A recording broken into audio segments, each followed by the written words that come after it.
आप देख रहे हैं YouTube 47 horror story Vipin bouncer के साथ। इस कहानी में आगे बढ़ने से पहले अगर आपने अभी तक चैनल सब्सक्राइब नहीं किया है तो जरूर कर लें। तो चलो दोस्तों, अब बढ़ते हैं कहानी की तरफ। ये कहानी है यूपी के एक छोटे से गांव में रहने वाले रवि जी की। रवि जी ने बताया, मेरे घर में मैं, मम्मी, बहन और भाई ही रहते हैं। कुछ साल पहले ही मेरे पिताजी का बाइक एक्सीडेंट हो गया था, जिससे उस हादसे में मेरे पिताजी की जान चली गई थी।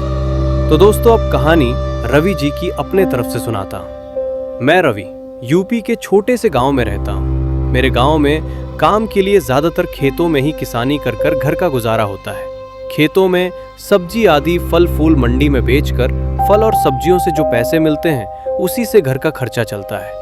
मम्मी की उम्र तो इतनी हो चुकी है कि थोड़ी देर मम्मी अगर काम कर लें तो उनकी सांस फूल जाती है और शरीर दर्द करने लग जाता है। बहन भाई इतने छोटे हैं, वो अपनी ही मस्ती में रहते हैं और स्कूल पढ़ने जाते हैं, जिस कारण से मुझे ही खेतों में सारा काम करना पड़ता है। मैं सुबह ही 9 बजे खेतों में चला जाता था। शाम होने से पहले ही 5 बजे के करीब घर आ जाता था। मेरे गांव में अक्सर एक बूढ़े बुजुर्ग हमें पुरानी कहानी सुनाते थे। उनसे हमें पता चला कि रात होने के बाद 8 बजे के बाद खेतों में अक्सर भूतों का राज होता है, जिससे गांव में कई लोगों ने इस बात पर विश्वास करते थे और कुछ लोग ऐसे थे जो इस बात को एक कहानी मानते थे। तो बुजुर्ग दादाजी ने आगे बताया, राहुल और कमलेश 2 मित्र थे जिन्होंने इस बात को अनसुना कर दिया था एक कहानी मानकर। और कुछ हफ्तों के बाद राहुल और कमलेश रात को खेतों में पानी लगा रहे थे। उनको समय का पता नहीं चला और कब रात के 5 से 8 और 8 से 10 बज गए। सारे गांव में शोर मच गया कि राहुल और कमलेश अभी तक खेत से घर नहीं आए। तो कुछ गांव के लोग इकट्ठे हुए।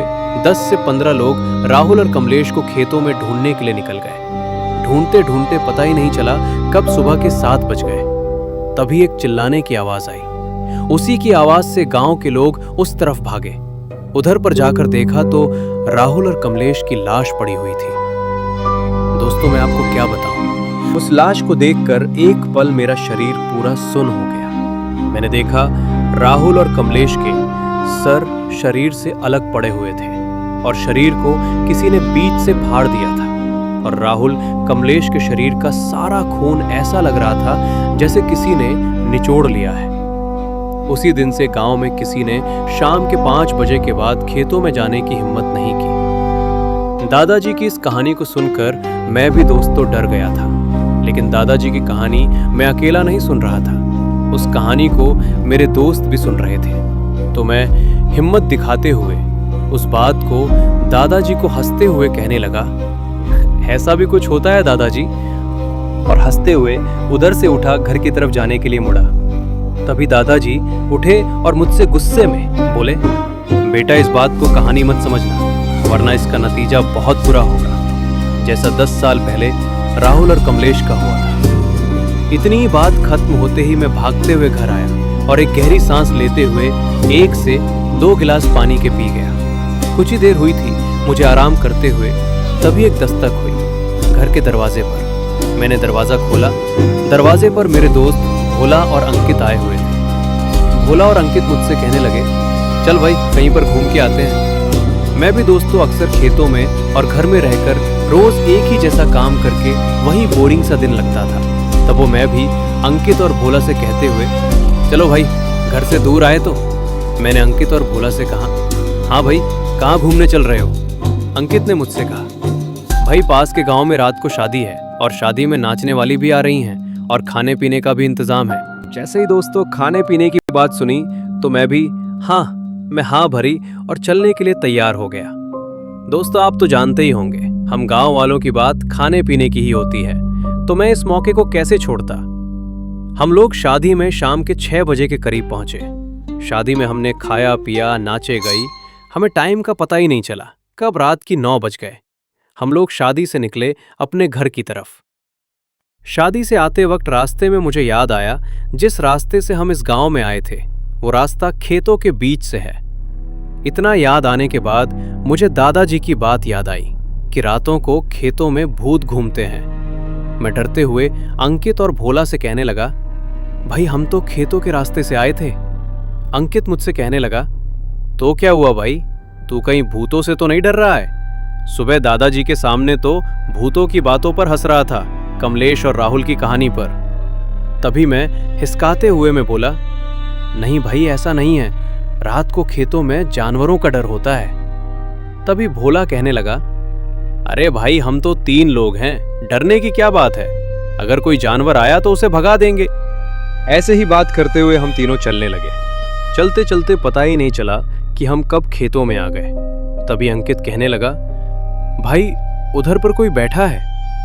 हम तीनों ने ध्यान से देखा तो उधर पर एक चाचा बैठे थे। जैसे ही हम आगे बढ़े वैसे ही वो चाचा भी खड़े हो गए। जैसे ही हम चाचा के करीब पहुंचे, चाचा हमसे कहने लगे, बेटा इतनी रात को तुम इधर क्या कर रहे हो? तभी मैं, कुछ नहीं चाचा जी, इधर पास के गांव में शादी थी, उधर से आ रहे हैं। तभी चाचा जी हमसे कहने लगे, बेटा मेरा एक काम कर दोगे? पास के बाग में मैंने कुछ लकड़ियां बांध के रखी हुई है जो मेरे से उठ नहीं रही है, क्या बेटा आप मेरी मदद कर दोगे? मेरे कुछ कहने से पहले ही भोला ने कहा, बस चाचा जी इतनी छोटी सी बात, कोई नहीं हम चलते हैं आपके साथ। फिर क्या था, भोला और अंकित की हाँ में हाँ भरते हुए हम तीनों उन चाचा के साथ उस बाग की तरफ चलने लगे। चलते चलते हम उस बाग में आ चुके थे। तभी चाचा जी रुक गए। हमने इधर उधर देखा, हमें तो कहीं पर लकड़ियां नहीं दिखी। तो हम तीनों ने एक साथ बोले, चाचा जी कहां पर लकड़ियां हैं? चाचा जी कुछ नहीं बोले। तभी अंकित चिल्लाया और डरते हुए बोला, रवि उन चाचा के पैर देखो। हम तीनों दोस्तों चिल्ला पड़े क्योंकि उन चाचा के दोनों पैर उल्टे थे। तभी एक खौफनाक हंसी जिससे पूरा जंगल का सन्नाटा गायब सा हो गया। भूतिया चाचा हम तीनों की तरफ मुड़े। उस भूतिया चाचा के मुंह से खून निकल रहा था और 2 लंबे लंबे दांत, आंखों की जगह पर सफेद पुतलियां और एक चिल्लाने की आवाज जिससे हम तीनों भागने लगे। भागते हुए हम तीनों अलग अलग हो गए।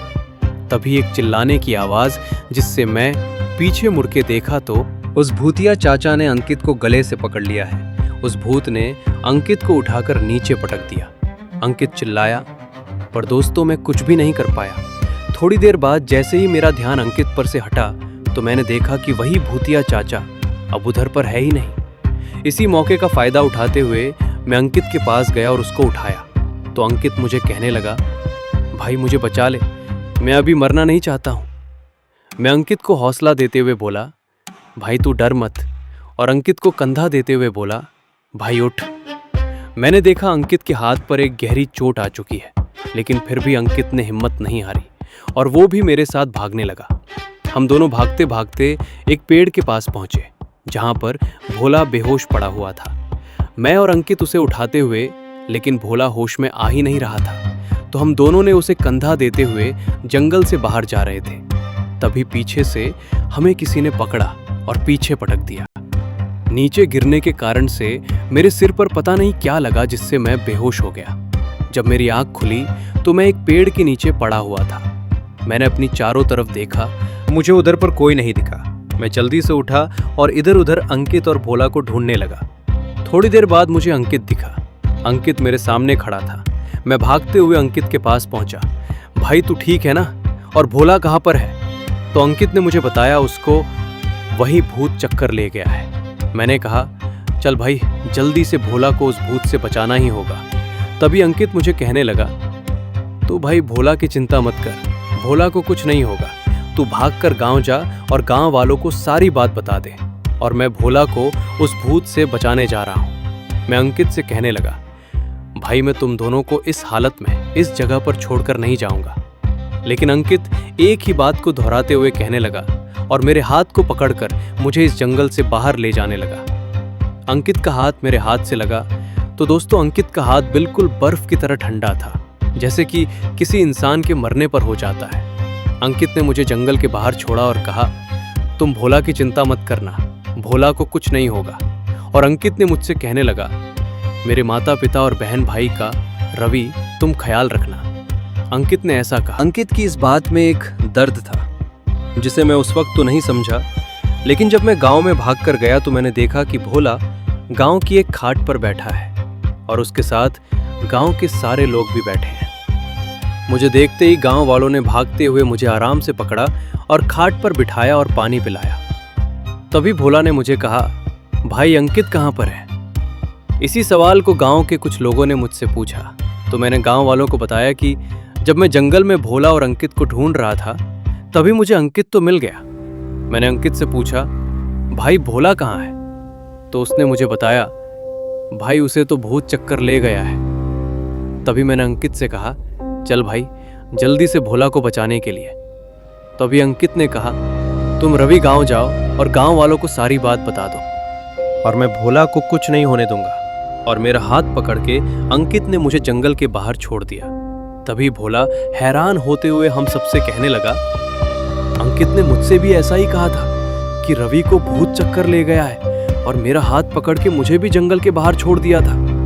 और मुझसे कहने लगा, भोला तुम मेरे माता पिता और बहन भाई का ख्याल रखना। इस बात को सुनकर मैं भी हैरान हो गया और समझ गया। लेकिन गांव के लोगों ने डंडे उठाए और 10 से 15 लोग खेत की तरफ बढ़ने लगे। खेत में पहुंचते पहुंचते दोस्तों सुबह के 5 बज चुके थे।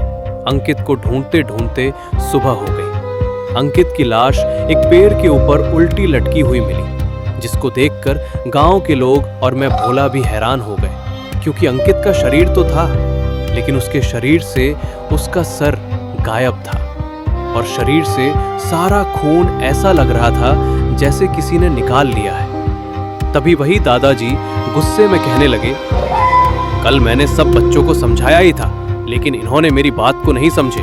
उसके बाद अंकित की उस दिन की बात को लेकर मेरी आंखों से आंसू निकलने लग जाते हैं कि उसने कैसे मेरी जान बचाई थी, उस जंगल से मुझे बाहर निकाला था। तभी कहते हैं दोस्तों, किसी भी बुजुर्ग की बातों को अनसुना या ना मानना कितना खतरनाक हो सकता है। तो दोस्तों इस कहानी को इधर ही पर समाप्त करते हैं। अगर आपको इस कहानी को सुनकर मजा आया हो तो इस चैनल को सब्सक्राइब कर लें, वीडियो को लाइक कर दें, कमेंट बॉक्स में एक कमेंट जरूर करें जिससे मैं अगली वीडियो लेकर आ सकूं। तो मैं आपका दोस्त विपिन बाउंसर मिलेगा ऐसी ही एक डरावनी सी कहानी के साथ। Bye and good night.